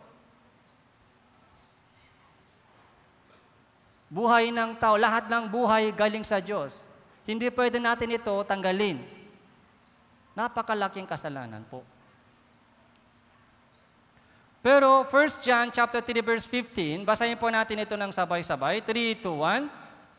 Sino mang napupuo sa kanyang kapatid ay isang mamatay tao. At nalalaman ninyo ang buhay na walang hanggan ay hindi nananatili sa sino mang mamatay tao. Sabi ng Diyos, ang Diyos ay tumitingin sa puso. Ang tao po ay tumitingin sa labas. Kaya sa batas, ayon po sa batas ng salibutang ito, kapag nakapatay ka na sa gawa, yun po yung pagpatay. Sa gawa lang yung hahatulan ng batas ng mundong ito, gawa. Okay? Pero ayon po sa batas ng Diyos, ano po yung hahatulan ng Diyos? Gawa lang po hahatulan ng Diyos? Hindi pwede. Pati yung puso, isip, galit ka lang, puot ka lang. Pero sabi ng Diyos, nakapatay ka na. Mahigpit o hindi? Batas ng Diyos, mas mahigpit. Galit lang, puot lang. Ordinaryo yun, araw-araw nangyayari yan. Pero sabi ng Diyos, nakapatay ka na sa anak mo. Nakapatay ka na sa kaklase mo. Nakapatay ka na sa family mo. Galit, puot. Mamatay tao ka na. Murderer ka na, murderer. Murderer ay hindi pwede makapunta sa langit. Kaya, hindi lamang po yung gawa, pati yung isip, yung puso po natin ay hinahatulan ng Diyos. Tinitingnan ng Diyos at hahatulan, paparusahan. Yun po yung batas ng Diyos. Mga ilang tao po ay pinatay po natin hanggang ngayon sa isip at puso. Sa gawa, wala. Wala po yung anumang pinatay po natin. Pero sa isip at puso, ilang tao po ay pinatay po natin hanggang ngayon. Sobrang dami. Hindi mabilang tao. Hindi mabilang kung ilan pinatay ko sa puso. Violenteng ugali.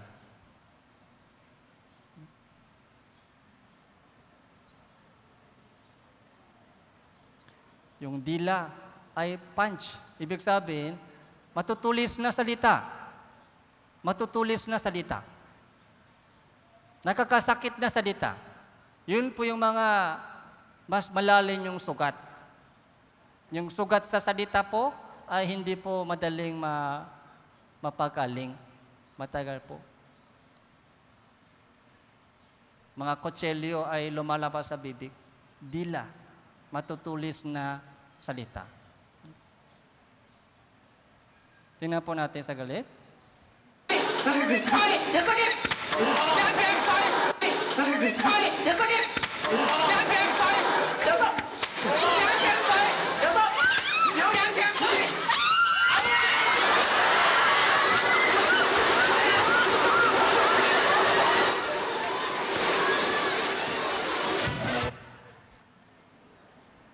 Ito po ay totoong nangyari. Hindi po ito lumalabas yung hayop. Lumalabas yung mga mabagis na hayop. Yung hayop po ito ay nasa puso, nanirahan. Yung mga violenteng hayop, mga tigre, yung violenteng hayop. Nasa puso po natin. Tahimik lang siya kung walang problema, tahimik siya. Yung tigre, tahimik lang siya, kaya akala natin ay pusa lang, pusa. Pero pagdating sa problema, yung tigre po sa ating puso ay lumalabas. Yung leon, mabangis na asong gubat ay lumalabas pagdating sa mga problema.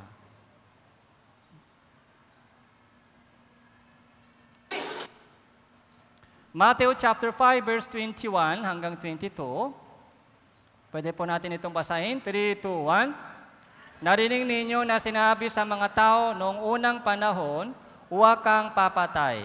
At ang sino mang pumatay ay mananago sa hukuman.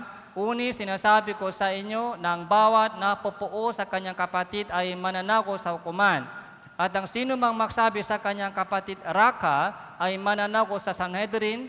At ang sino mang magsabi, ulol ka, ay magturusa sa nagapoy na impyerno. Tandaan po ninyo, may impyerno. Okay? Nahirapan po tayo ngayon sa init ng panahon, tama po? Nahirapan po tayo sa ngayon dahil sa init ng araw. Sinong gumawa ng araw? Diyos po ang gumawa ng araw. Nandito po tayo sa kabila ng mga init, kahirapan, para maiwasan po yung init sa impyerno. Yung init sa impyerno, nag-apoy na impyerno. Kung hindi po natin tinitiis yung init po dito, sasama kayo sa init sa impyerno. May purpose po bakit nandito po tayo. Di ba yung tulugan po natin ay pangit, di ba? Hindi komportable. Yung pagkain po dito ay konti lang. Init pa. Bakit nandito pa tayo? Dahil may Diyos. Tapos, para makinig po tayo ng warning, babala ng Diyos, para makilala po natin yung ating sarili, kung sino tayo sa harap ng Diyos, para malaman po natin kung ano ang paraan para makapasok sa kaharian ng Diyos.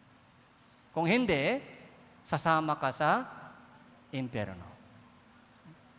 Kung may Diyos, di ba nakita po natin maraming ebidensya kanina?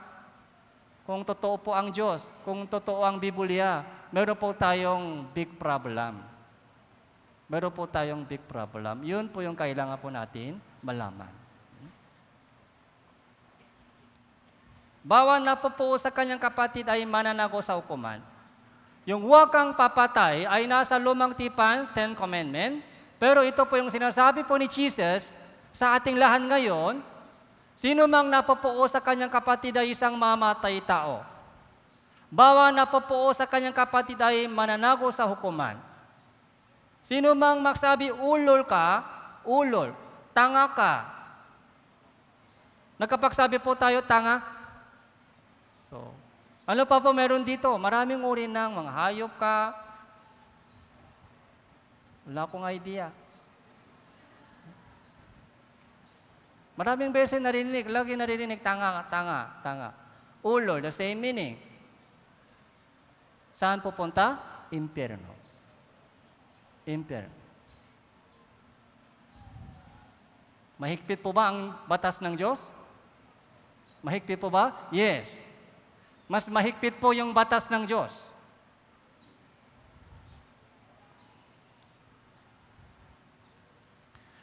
Tapos, di ba yung mga anak sa bahay bata sinapupunan, 9 na buwan na sa bahay bata, sa tiyan ng ina. Tao na siya, tao na. Pero minsan, binubura po ng mama yung anak sa tiyan. Ito po yung tinatawag na abortion. Malaking kasalanan po yan, abortion. Tao na siya. Kahit mga ilang weeks lang, kahit ilang buwan lang, pero tao na siya. Isang tao na siya. Hindi pwede alisin. Hindi pwede tanggalin.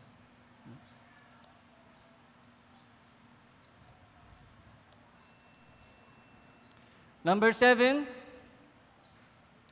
huwag kang mangalunya. Ito po yung number 7. Alam po natin kung ano ang ibig sabihin mangalunya. Alam po natin. May idea po tayo kung ano ang pangangalunya, sabi ng Diyos. Pero Matthew chapter 5 verse 28, basahin din po natin ito, 3, 2, 1. Uni, sinasabi ko sa inyo na ang bawat tumitingin sa isang babae na may pagnanasa ay nakasala na sa kanya ng pangalunya sa kanyang puso. Napakahalaga po yung verse po ito. Bawat tingin lang. Tingin. Sa isang babae o lalaki. Di ba, pag nakita po natin yung gwapong lalaki o magandang babae, tumitingin po tayo o hindi? Huwag po tayo makunwari. Tingin tayo. Yung unang tingin, okay lang, pero pangalawang tingin, anong meron doon? Ay, umiikot pa yung leeg mo. Humahabol pa yung tingin. May pangnanasa, ibig sabihin may pangnanasa sa loob. May nangyari, may something nangyari. Yun po yung tinitingnan ng Diyos, nakasala ka na ng pangalunya sa inyong puso. Hindi po ito napapansin ng ibang tao. Kasi, tingin lang, tingin. Hindi po ito napapansin ng ibang tao. Ang Diyos lang tumitingin sa aking puso. Nakasala ka na ng pangalunya sa inyong puso. Ilang beses po nangyari po ito sa atin. Ilang beses po tayo nakasala ng pangalunya sa ating puso. Hindi po mabilang. Sobrang daming beses. Mahigpit po ba ang batas ng Diyos? Yes, mahigpit po. Patong na patong po yung ating kasalanan ngayon. Akala po natin, mabait ako. Akala po natin, medyo okay lang yung buhay ko. Pero ngayon, nakaharap po tayo sa salita ng Diyos, 10 utos, mabait po talaga tayo? Hindi po mabait. Kilala ako ng Diyos. Kilala kayo ng Diyos. Hindi po tayo mabait sa harap ng Diyos.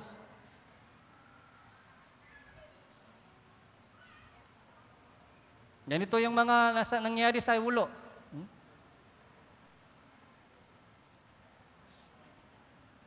Di ba yung babae, lalaki tumitingin sa babae, may nangyari sa puso, pangnanasa?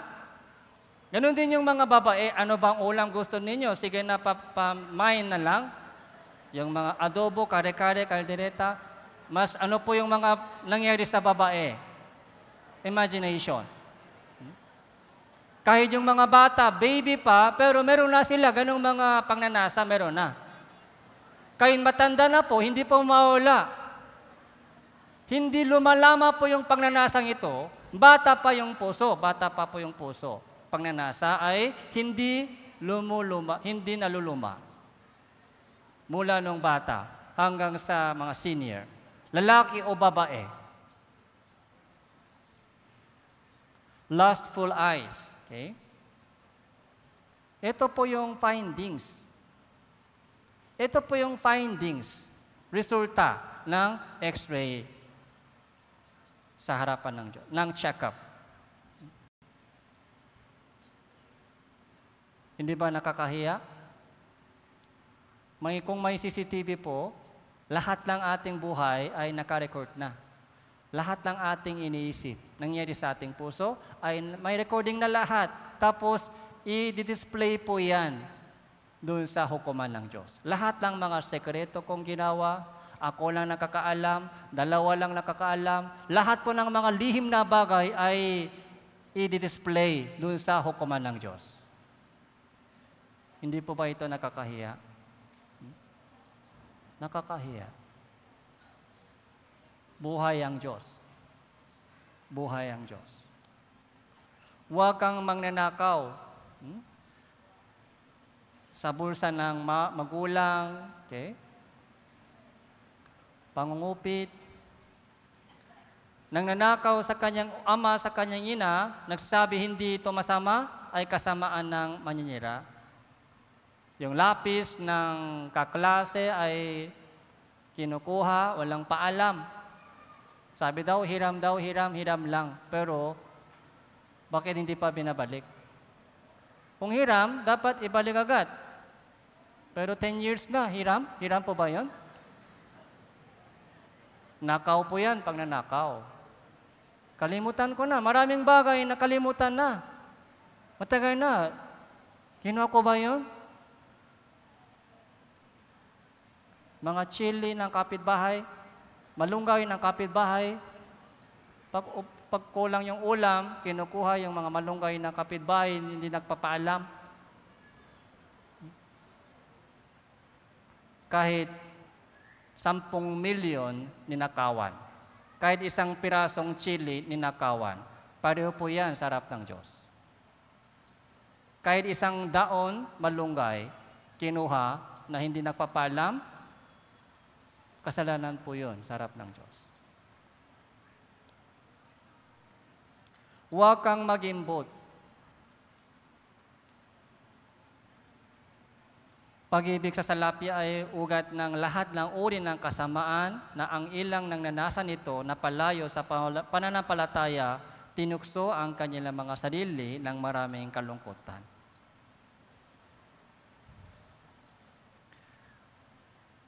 Itong 10 utos, mga ilan po ba sinunod po natin? Ilan po ba nasunod po natin? Wala. Wala, imposible po yan. Sobrang higpit po yung batas ng Diyos. Isang tingin lang sa babae, nahuli agad. Isang beses, galit, puot lang, sabi ng Diyos, ay nakapatay ka na. Sobrang higpit po yung batas ng Diyos. Hindi po kaya natin sundin. May tanong po tayo, bakit ibinigay ng Diyos sa atin yung 10 utos kung hindi natin kayang sundin? Yung 10 utos po ay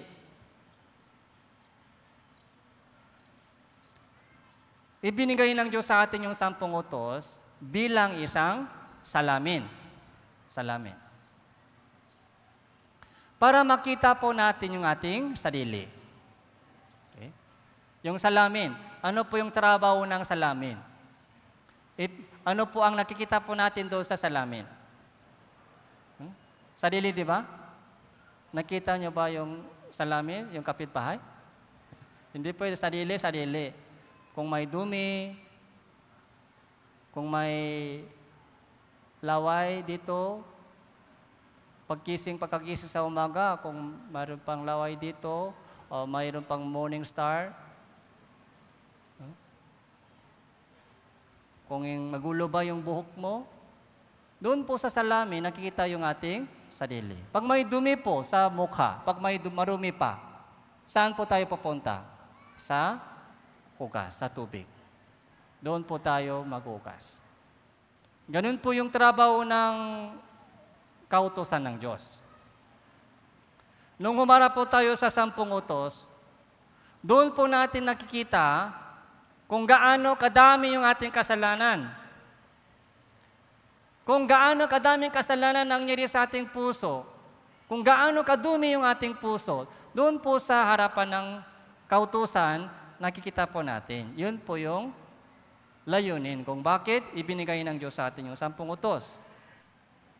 Roma chapter 3 verse 20, basahin po natin ito ng sabay-sabay. 3, 2, 1. Sapagkat sa pamamagitan ng mga gawa ng kautusan, ay walang tao na itinuturing na ganap sa paningin niya, sapagkat sa pamamagitan ng kautusan ay ang pagkakilala sa kasalanan. Sa pamamagitan ng mga gawa ng kautusan, sa pamamagitan ng pagtupat ng kautusan, walang sino mang makakarating sa langit. Kasi imposible po yan. Ibinigay ng Diyos sa atin yung 10 utos para malaman po natin kung sino tayo sa harap ng Diyos. Para makilala po natin yung ating kasalanan. Marami pala yung kasalanan ko. Akala ko mabait ako, pero hindi mabait ako. Hindi pala. Akala ko konti lang kasalanan ko, pero sobrang dami pala yung kasalanan ko.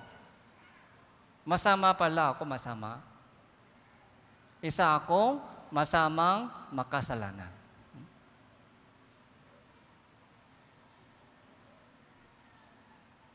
Roma chapter 7 verse 7, gayon man hindi ko sana nakilala ang kasalanan kung hindi sa pamamagitan ng kautusan.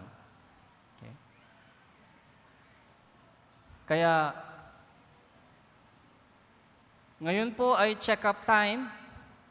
So, mamaya, mga dinner, after dinner, may solution. So, ituturo po ng pastor sa atin yung solution, kung ano ang solution. Ngayon po ay check-up time. Para malaman po natin kung ano ang findings.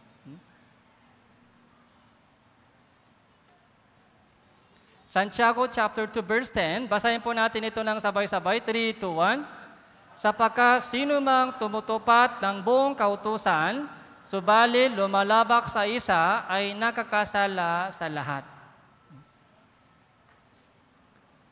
Sa mga 10 utos, siyam ay natupad. For example lang, siyam natupad na. Isa lang kulang. Nagalit ako kanina, nagalit. Kasi nainis ako, nainis. Isang beses lang po at isang kasala lang na basak. Anong sabi ng Biblia? Lumalabak ka sa lahat. Lumalabak ka sa lahat. Kaya walang taong makakapunta sa langit sa pamamagitan ng pagtupat ng kautusan ng Diyos.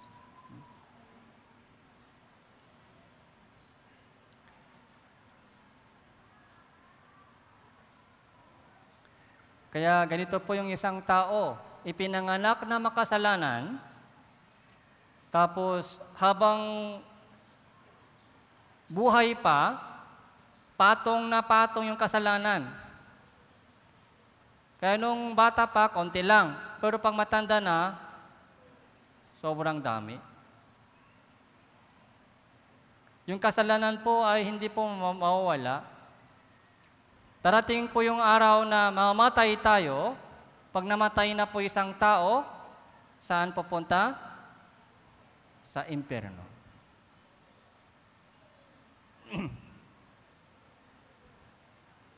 Unang Corinthians chapter 6 verse 9 to 10. Hindi ba ninyo nalalaman na ang mga masasamang tao ay hindi mangmamana ng kaharian ng Diyos? Huwag kayong padaya. Ang mga mapakyapit, mga sumasamba sa Diyos-Diyusan, mga lunya, mga binabae, mga nakikiapi sa kapwang lalaki, mga magnanakaw, masasakim, mga maglalasing, mga mapakmura, o mga manggagantiyo, ay hindi mangmamana ng kaharian ng Diyos. Ibig sabihin, hindi makakapunta sa langit. Nakita niyo po ba? Kasali po ba kayo dito? Kasali dito. May sakim po tayo. Yung mapakyapit, sumasamba sa Diyos-Diyusan, pangalunya, yung binabae, nakikiapi sa kapang lalaki. Anong ibig sabihin? Okay. Lalaki sa lalaki, babae sa babae. Ito rin po, ibinigay ng Diyos sa atin yung mga warning. Hindi po sila magmamana ng kaharian ng Diyos. Yung lasing, magnanakaw, masasakim.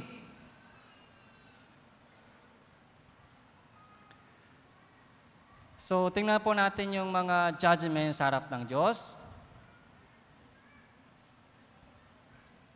Hebrew chapter 9 verse 27, ito po yung napakahalagang verse. Basahin po natin sabay-sabay. 3, 2, 1. Yamang itinakda sa mga tao ang mamatay na minsan, at pagkatapos nito ay ang paghuhukom. Mamatay po ba tayong lahat? Yes. Sino dito ayaw mamatay? Kahit ayaw man, mamatay pa rin o hindi? Mamatay pa rin. Siguro after 10 years, mga around 10% po dito ay wala na dito. After 50 years, mga kalahati dito wala. Lahat po tayo ay dadaan sa kamatayan. Yun po yung alam po natin na katapusan ng buhay natin dito. Akala po natin, hanggang dyan lang yung buhay ng tao. Pag namatay na, sabi natin, wala na siya, wala na. Pumawi na siya, wala na. Akala po natin, hanggang doon sa sementeryo lang yung buhay ng isang tao. Pag nailibing na, tapos na. Pero anong sabi ng Diyos? Pagkatapos ng kamatayan, may paghuhukom. Meron pong kabilang buhay. Lahat ng tao ay mamatay. Tapos, haharap sa hukuman ng Diyos. Ayon po sa ating ginawang kasalanan, hahatulan po tayo at paparusahan sa impyerno.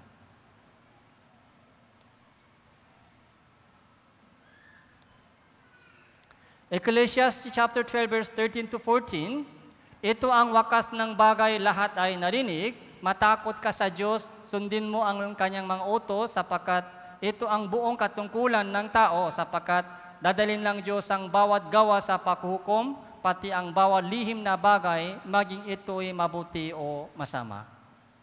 May paghukom ng Diyos. Wala pong sikreto sa harap ng Diyos. Apocalypse chapter 20 verse 11 to 12, ito po yung mangyayari na nakasulat po sa Biblia kung paano po yung paghukom ng Diyos. Babasahin ko po ito.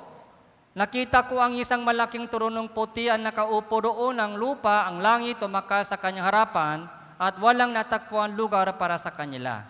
Ang nakita ko ang mga patay, mga dakila, mga hamak nakatayo sa harapan ng trono. Binuksan ang mga aklat, binuksan din ang isa pang aklat, ang aklat ng buhay. Ang mga patay hinatulan ayon sa kanilang mga gawa, ayon sa nakatala sa mga aklat. Iniluwa ng dagat ang mga patay na nasa kanya, ibinigay ng kamatayan na ng Hades ang mga patay na sa kanila, at hinatulan ang bawat tao ayon sa kanilang mga gawa, ang kamatayan na ng Hades itinapon sa lawa ng apoy. Ito ang ikalawang kamatayan ng lawa ng apoy. Verse 15 po. 15. Ang sino mang hindi natakpuan nakasulat sa aklat ng buhay, itinapon sa lawa ng apoy.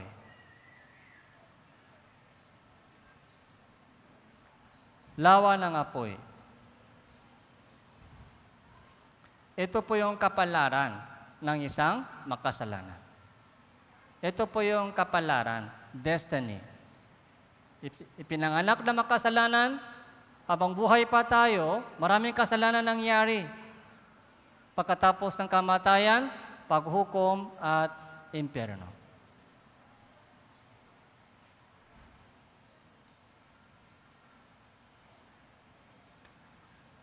Alam niyo po ba kung anong impyerno?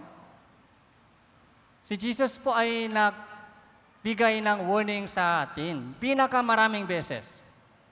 May impyerno. Lawa ng apoy. Nagliliyap na apoy. Sabi niya, kamay mo, putulin mo. Mas mabuti na kahit wala kang kamay, pero punta sa langit. Kaysa may dalawang kamay ka at mapunta sa impyerno. May uot, may apoy na hindi mapapatay. Ganun din, yung paa mo. Putulin mo ang inyong paa. Yung paa nakapagpapatiso sa iyo. Kahit walang paa, mas okay, mas maganda na sana mapunta ka sa langit kaysa dalawang paa at impyerno ka. Mata, dukitin mo yan. Sa pamamagitan ng matang ito, maraming kasalanan nangyari, tama po? Dukitin mo yan. Mas maganda, kahit walang bulak ka, sa langit ka pupunta. Dahil may impyerno.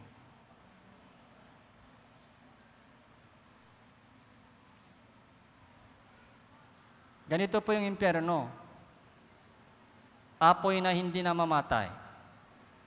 Pagtangis, pangalit ng ipin, sinusunog sa apoy at aspure, may uot na hindi namamatay, waring inaasahan sa apoy. May entrance lang, walang exit. Tuloy-tuloy. Walang hanggang separation sa mahal mo sa buhay.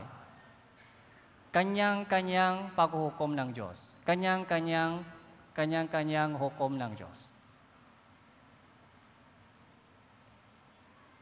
Kadiliman, walang pahinga araw-gabi, sakit na nanatili magpakailanman, pagkahiwalay sa mga mahal sa buhay, no rescue. May entrance, unit walang exit. Para may idea lang po tayo, kahit ganitong init, so nahirapan po tayo. So buti nga po kahapon, bumalik po yung kuryente. Pero kung walang kuryente, pwede po tayo dito tuloy-tuloy? Mahirap. Kahit init sa araw, ganito. Pero init sa apoy, gaano katindi?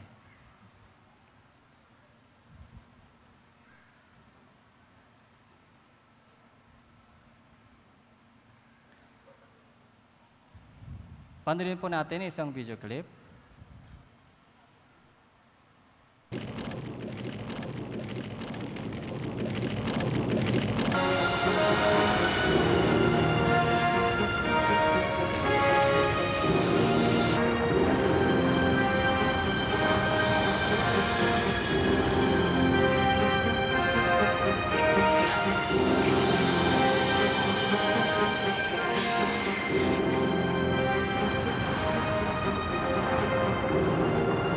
Lawa ng apoy, sabi sa Biblia.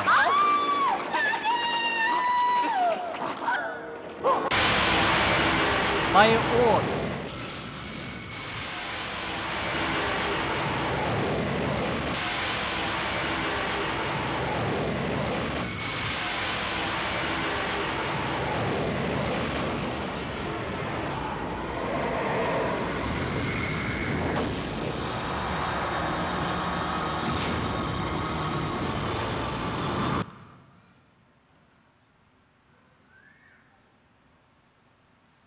Sa impyerno po, walang Diyos. Walang Diyos. Dito, habang buhay pa tayo sa mundong ito, halo-halo. Di ba? May light, liwanag, may kadiliman. So, may halo dito. Pero sa kabilang buhay, yung liwanag, separate. Yung kadiliman, separate. Dito, masamang mabuti ay halo-halo. Pero sa kabila po, hiwalay po yung kasamaan sa impyerno. Okay? Lahat po ng mga ayaw maligtas, ayaw makinig ng salita ng Diyos. Walang interesado, walang interes sa salita ng Diyos. Ayaw lumapit sa Diyos. Walang pakialam sa Diyos. Saan sila pupunta? Impyerno. Sa impyerno, walang Diyos. Ang Diyos po ay nasa langit lang. Nasa langit siya. Separate. Lahat po ng mga mabuting bagay, masamang bagay ay separate. Habang buhay pa tayo, may chance. Ito po yung chance po natin, habang buhay pa. Sa impyerno po, walang chance. Kung may chance pa tayo sa impyerno, hindi po kailangan ganitong Bible seminar. Mag-enjoy lang po tayo habang buhay pa, tapos kapag namatay na at mapunta sa impyerno, doon na lang magsisi kayo. Doon na lang. Mayroon pala impyerno, akala ko wala. Mayroon pala, dito na lang ako magsisisi. May chance pa po tayo doon? Wala na pong chance. Kaya habang buhay pa tayo, kailangan po natin makinig ng mabuti at grab yung opportunity. Habang buhay pa tayo. Yun po yung purpose ng buhay natin. Bakit tumitibok pa yung ating puso? Ano po yung purpose ng buhay po natin?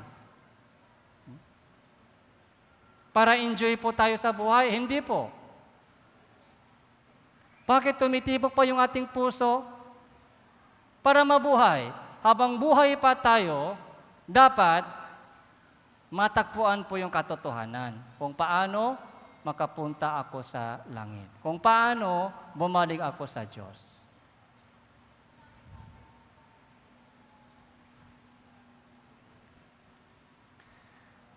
Kaya sana po, lahat po ng mga nandito po ngayon ay makakatakpo ng katotohanan bago pa tayo umuwi. So, 2 sesyon lang po. Dahil nakinig po kayong lahat mabuti, so bibigyan po kayo ng pagkain. Lunch.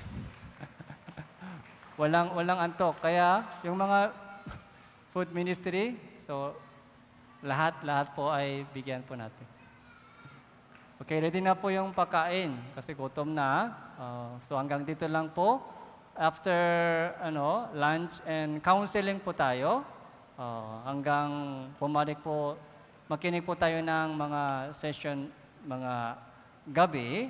So sana maging handa po yung ating puso. Okay? Manalangin po tayo.